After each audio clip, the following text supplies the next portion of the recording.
Hi hello welcome to my channel friends. So ಇವತ್ತಿನ ನನ್ನ ವ್ಲಾಗ್ನ ಈ ರೀತಿಯಾಗಿ ಸ್ಟಾರ್ಟ್ ಮಾಡ್ತಾಯಿದ್ದೀನಿ. ಈಗ ಮಾರ್ನಿಂಗ್ 7 o'clock ಆಗಿದೆ. ನಾನು ಪಾರ್ಕ್ಗೆ ವಾಕ್ ಮಾಡೋಣ ಅಂತ ಬಂದಿದ್ದೀನಿ.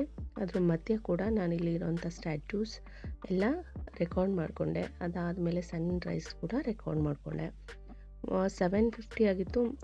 ಮತ್ತೆ ರಿಟರ್ನ್ ಮನೆಗೆ ಬಂದಾಗ ಆಗ ನನಗೋಸ್ಕರ ಒಂದು ಗ್ಲಾಸ್ ಹಾಟ್ ವಾಟರ್ನ ರೆಡಿ ಮಾಡಿಕೊಂಡು ಕುಡಿತಾ ಇದ್ದೀನಿ.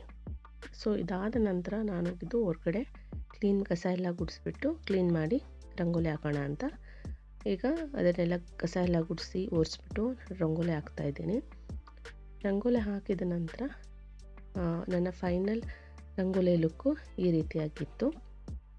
ಇವಾಗ ನೋಡ್ಬೋದು ಫೈನಲಾಗಿ ಈ ರೀತಿಯಾಗಿ ಕಾಣಿಸ್ತಾ ಇದೆ. ಸೊ ನಾನು ರಂಗೋಲಿ ಎಲ್ಲ ಹಾಕಿ ಮುಗಿಸೋ ಅಷ್ಟರಲ್ಲಿ ನನ್ನ ಮಗಳು ಕೂಡ ಎತ್ತಿದ್ಲು.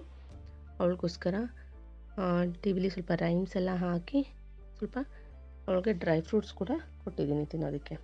ಅದಾದಮೇಲೆ ಅವಳು ತಿಂತಾ ಇದ್ದಾಳೆ. ಅಷ್ಟರಲ್ಲಿ ನಾನು ಕಿಚನ್ ಎಲ್ಲ ಕ್ಲೀನ್ ಮಾಡಿಕೊಂಡು ಎಲ್ಲ ಕ್ಲೀನ್ ಮಾಡಿ ಪಾತ್ರೆ ಎಲ್ಲ ವಾಶ್ ಮಾಡಿ ಈ ಕಡೆ ಒಂದು ರೈಸ್ ಕೂಡ ರೆಡಿ ಮಾಡಿದ್ದೀನಿ. ಚಿತ್ರಾನ್ನ ಮಾಡೋಣ ಅಂದ್ಕೊಂಡು ರೈಸ್ ಕೂಡ ಇಟ್ಟಿದ್ದೀನಿ.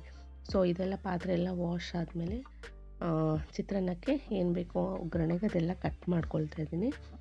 ಕಟ್ ಮಾಡಿದ ನಂತರ ಸ್ವಲ್ಪ ಸಪ್ರೇಟಾಗಿ ಇಬ್ಬರಿಗೂ ಚಿತ್ರಾನ್ನ ಮಾಡ್ತಾಯಿದ್ದೀನಿ. ಯಾಕೆ ಸಪ್ರೇಟ್ ಅಂದರೆ ತ್ರಿಷಾಗೆ ಸಪ್ರೇಟಾಗಿ ಚಿತ್ರಾನ್ನ ಮಾಡ್ತಾಯಿದ್ದೀನಿ.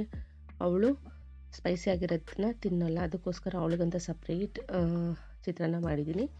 ಈಗ ನಮಗೋಸ್ಕರ ಸಪ್ರೇಟ್ ಚಿತ್ರಾನ್ನ ಮಾಡ್ತೀನಿ. ಅದಕ್ಕೆ ಗ್ರೀನ್ ಚಿಲ್ಲೀಸ್ ಎಲ್ಲ ಆ್ಯಡ್ ಮಾಡ್ತೀನಿ. ಅಷ್ಟರ ಮಧ್ಯದಲ್ಲಿ ಕಸ ಕೂಡ ಹಾಕಿ ಬಂದೆ.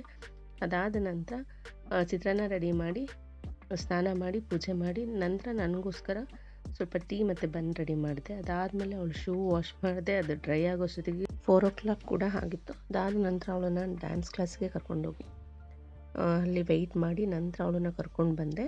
ಸ್ವಲ್ಪ ವೆಜಿಟೇಬಲ್ಸ್ ಎಲ್ಲ ತೊಗೊಂಬಂದು ಅದನ್ನು ಫ್ರಿಡ್ಜಲ್ಲಿ ಆರ್ಗನೈಸ್ ಮಾಡ್ತಾಯಿದ್ದೀನಿ. This was my mini log. Thanks for watching.